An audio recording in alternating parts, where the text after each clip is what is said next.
Good day, everyone, and welcome to our session 5.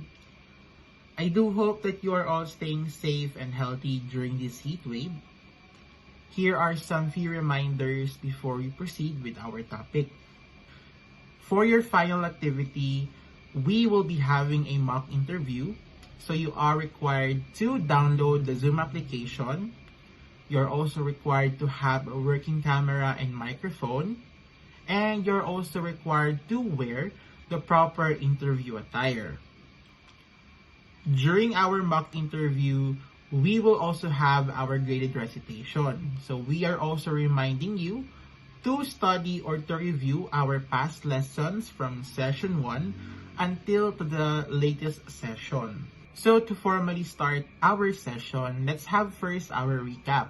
So during our last session or from our last session, we have discussed about the different language registers and also the multimodal.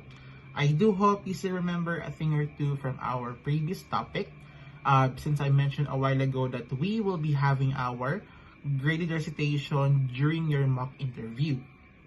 Since we are not together virtually, let's still have some mini games. So while you're watching this, I want you to identify or I want you to play a game with us as well, okay?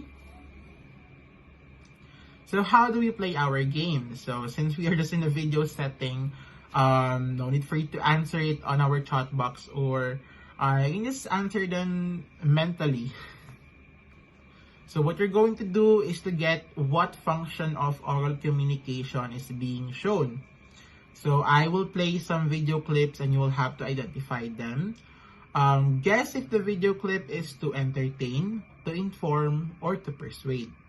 So no need for you to raise any virtual hand, since I mentioned a while ago that you're just going to be watching us through YouTube. So no need for you to raise any virtual hand or to answer us on the chat box. So you can just answer us mentally. Or if you want, just write your own answer on a piece of paper. So are you ready? Let's get started. Know what you should take in senior high or college? We do. And it's not based on your zodiac sign, quarantine hobbies, or starter Pokemon. We know based on your personality, interests, and skills. It's actually a science. Introducing the STI Students Career Opportunity and Personality Evaluator, or SCOPE. The SCOPE uses psychometrics, or the study of measuring a person's abilities and traits, to give you real, reliable, and helpful information to help you decide which track to take in senior high or what course to major in college, so that you can be life-ready and future-ready for any career path you may take. So, how does the STI Scope work? Log in to scope.sti.edu to answer a quick test, all for free. Take the Scope now at scope.sti.edu. Know yourself. Make the right choice. Okay, so for our first video, that is actually to persuade. Did you got the same answer as well? Okay, so I'm guessing you also have the same guess or same answer. So let's have another video clip. Oh, yan ang sinasabi ko sa inyo. Oh, tissue at wipes na mura ba ang hanap nyo? Well, sinasabi ko sa inyo, eto na yan. Bakit? 10 pirasong wipes, 8 pirasong tissue. Oh, ito yung tissue natin, hindi makapal, hindi manipis. Ito naman yung wipes natin, may patubig. Oh, ayan na siya sinasabi ko sa inyo. Mag-check out, nandito yung yellow basket. Makakatipid na kayo niyan para hindi kayo grade 2. Go! Okay, that one is to persuade as well. But what is the meaning of to persuade? So to persuade, it's actually to influence or convince someone to believe in or support a particular idea, opinion, or course of action. Okay, so I have another video clip here and I want you again to identify whether it's to inform, to entertain, or to persuade. Ito na yung in-order ko online. Naku, sira. May balik nga. Sorry, no video, no refund. Defective ang item, pero no video, no refund or exchange daw. Illegal yan. Ayon sa DTI, Ang ganitong policy ay itinuturing na deceptive, unfair, and unconscionable sales acts or practices. At sa Consumer Act, ipinagbabawal din ito. Ang maaaring parusa, multa hanggang 10,000 pesos o imprisonment hanggang 1 year o pareho upon the discretion of the court. So alam nyo na ha, kung defective ang product, karapatan ng buyer ang refund o exchange. Kahit walang video, share this ha sa mga kakilala. And that's your legal life hack. Follow for more. Okay, now basing on that video, do you think it's to inform or to persuade or to entertain? So the answer is actually to inform. So the reason why it's to inform because Attorney Chel Jokno is providing us the facts or your right as a consumer. Or your right as a consumer. So whether there's no video, if you have received your package broken or damaged, you have the right to appeal to the seller. So I have another video here. I want you again to identify what type of oral function is that. Isinailalim na sa state of calamity ang 28 barangay sa Cebu City dahil sa matinding epekto ng El Nino. Nagdeklara na rin ng krisis sa tubig ang lungsod. Nasa frontline ng balitang yan, si John Aroa. Tuyong-tuyo na ang ilang ilog sa ilang barangay sa Cebu City. Ang ilan nga nilumot na. Okay, that video clip as well is to inform because News 5 or TV5 is a reliable source since they are providing us real-time information about what is happening in Cebu City, which is they are currently experiencing El Nino. So to further understand what is to inform, here is our definition. It is to provide someone with information, knowledge, or facts about a particular subject or topic. Just like what we have with our video examples. So I have, I think, last two video clips that I want you to guess again. And let's have those video clips. Here's the first one.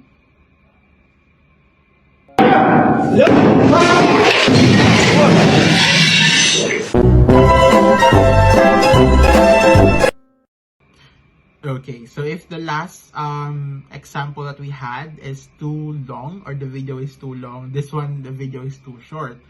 But I think we have all the same guess. It's to entertain. So why do you think so it's to entertain? It's because the video is showing us something funny, something entertaining to our eyes.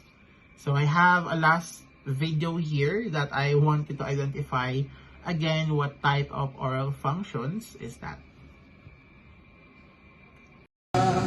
Huwag ka na mawala, huwag ka na mawala.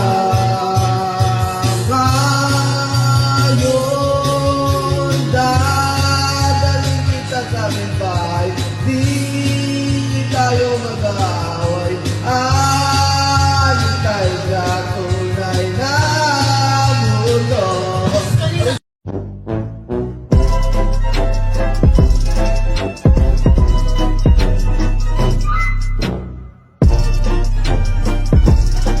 Okay, so I think it's very obvious what the answer for this one is. It's actually to entertain.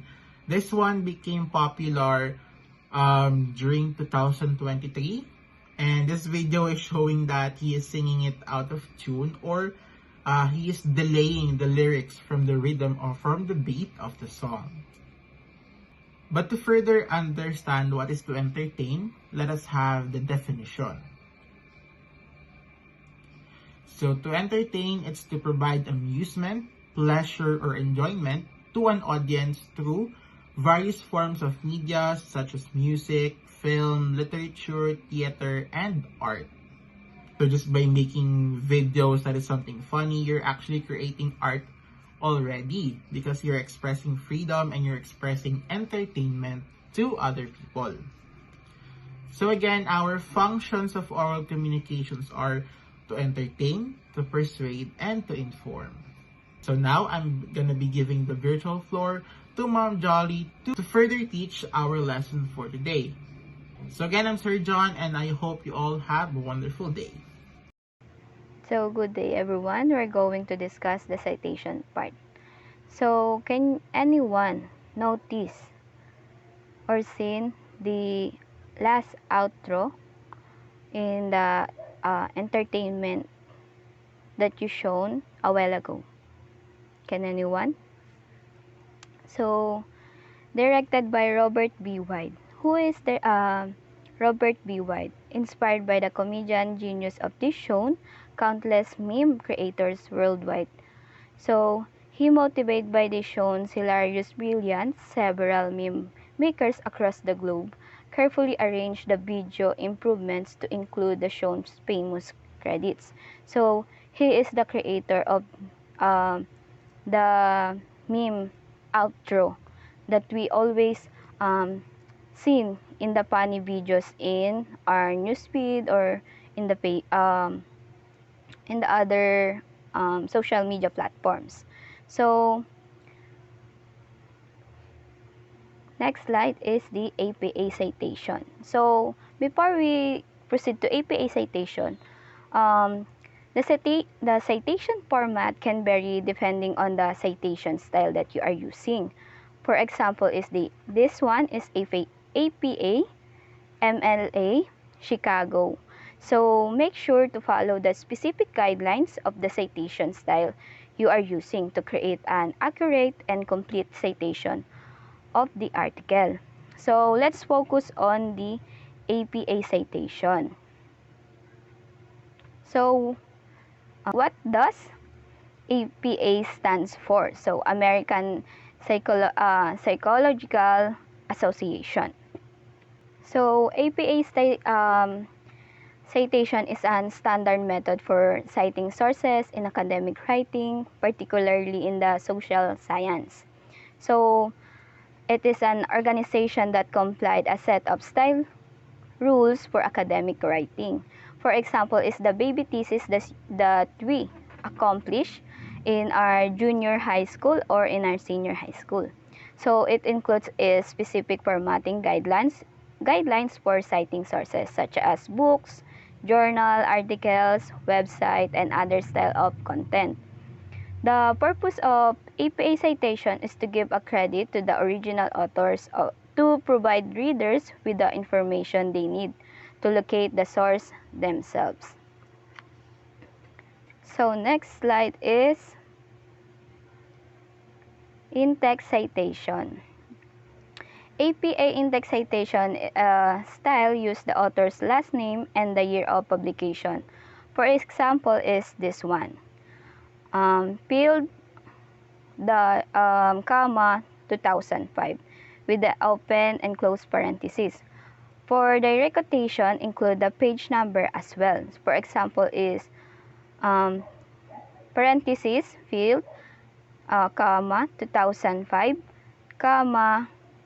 P stands for page number dot 14 is the number of page, then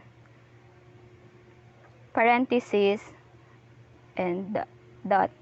So this citation is from the library guidelines, APA quick creation guidelines in text citation by 2019. So we get this information in the library guidelines. So in-text citation is a way of citing sources within the body of the research paper or academic essay. Next slide, we have this. So this is also an example of in-text citation. Tang and Pierce, 2014, page 231, parentheses. So next, this is a parenthetical citation. In parentheses are the last name of the authors, year published, and page number. Next one is the MyBib Citation Generator. It is an application that you can use to cite and to arrange to a format your citation. It's a bibliography and citation generator that makes accurate citations for you to copy straight into your academic assignment and papers. You must write this app to help you to form a right citation. So next one is how to write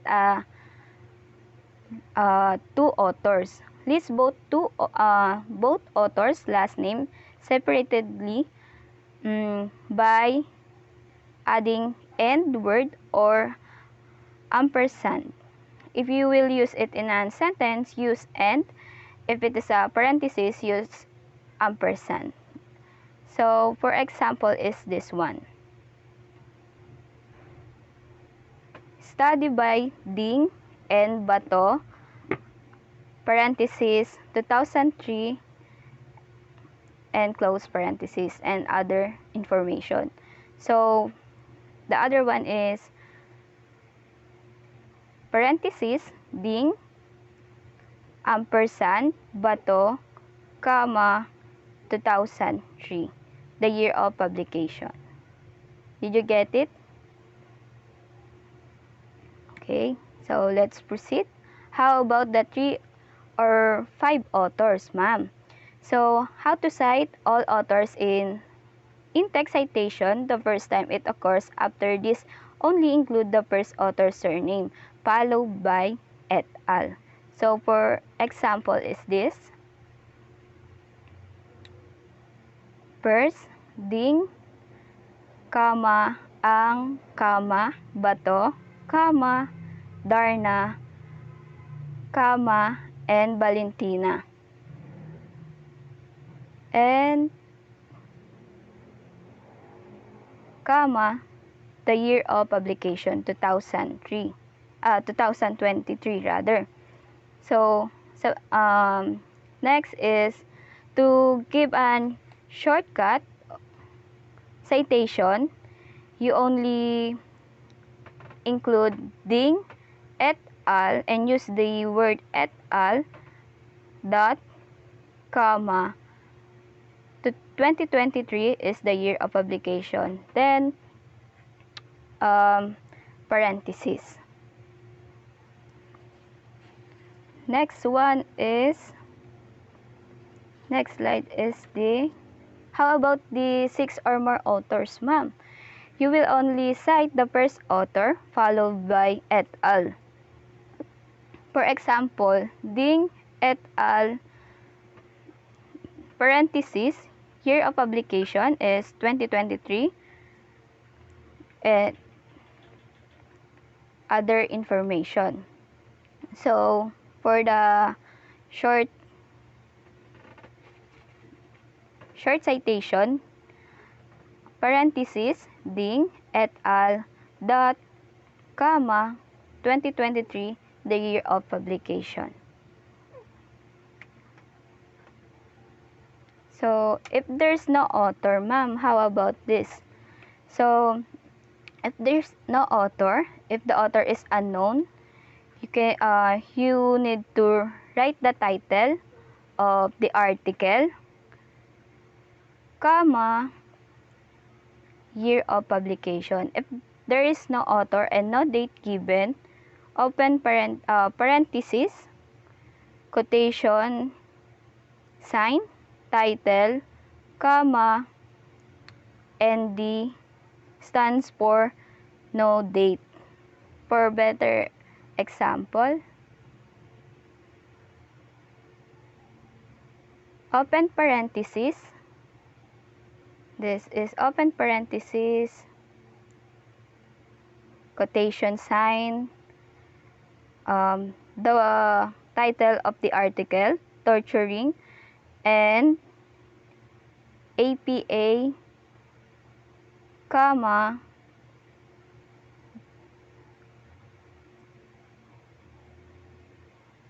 quotation sign, and the year of publication, 2021 rather. So, if there is no year that indicate into the article, you can cite this kind. Parenthesis, quotation sign, title, torturing and APA, comma, quotation sign, ND, N dot D dot. ND stands for no date.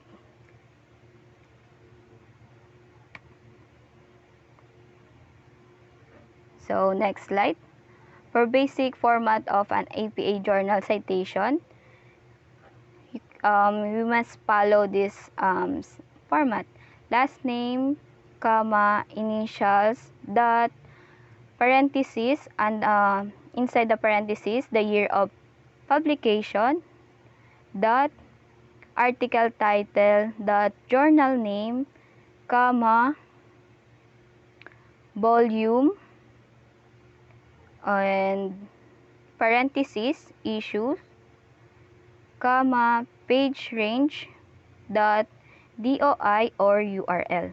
URL is the link that you always see. Next, for the example,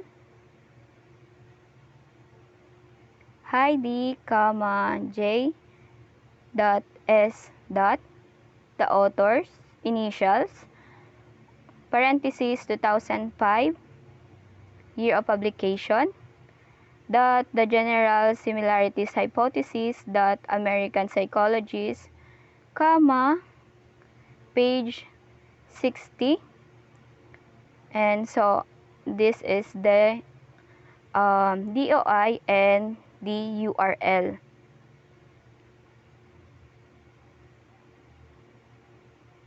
So, did you get it, class? The comma, the parenthesis, and the ampersand that you see in the example, in the format, are very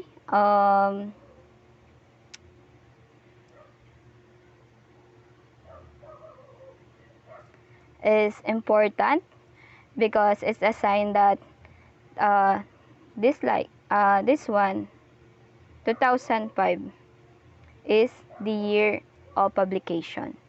So next we go to our generalization. So number 1, what does APA stands for?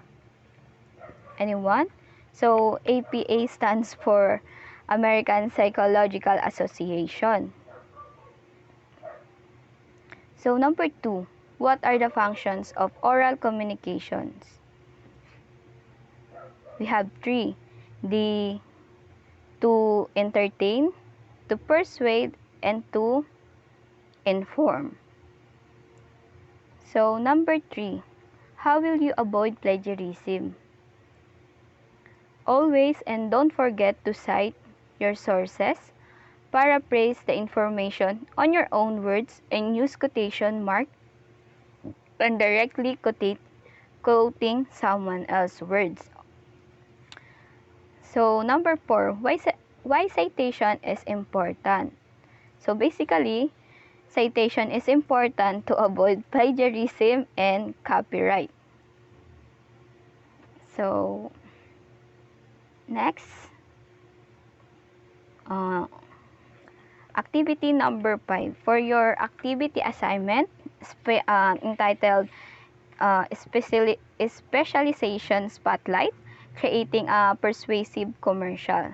So the direction, your group need to develop a video persuasive commercial promoting students' field of specialization. showcasing its importance, benefits, and opportunities by group of 10 members. 70 points this activity with the task matrix. So, number 1, look for the positive things about your major and shop and features the pieces of equipment, tasks, activities, and uniforms to promote and persuade the incoming freshmen to pursue the same program as yours. For example, FSM, we have the laboratory outfit, we have the chef uniform, and the bartending uniform. The uniform that white long sleeve and vest for the girls. So you will promote to persuade the major that you have. Number 2, video should consist of 3 to 15 minutes only. Due April 30, leaders will be the only ones to turn in your output, same groupings as your midterm projects. For representatives, you may choose whatever group you please, provided the group has the same major for the better communication. So, for the rubrics for that activity, content and persuasive techniques, 30 points, creativity and originality, 20 points, production and quality to deliver, 20 points with a total of 70 points. So, for our word of the day, plagiarism.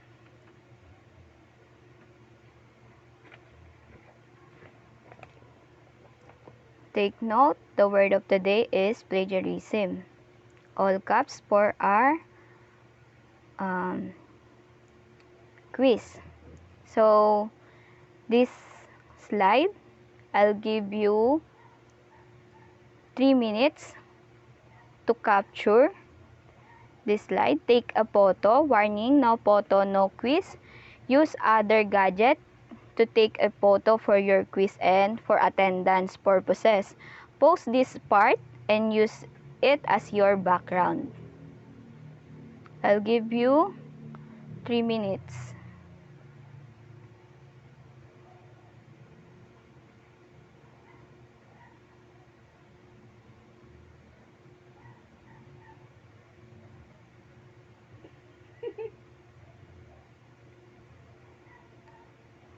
So, thank you for watching our session. See you next meeting class. Have a great day.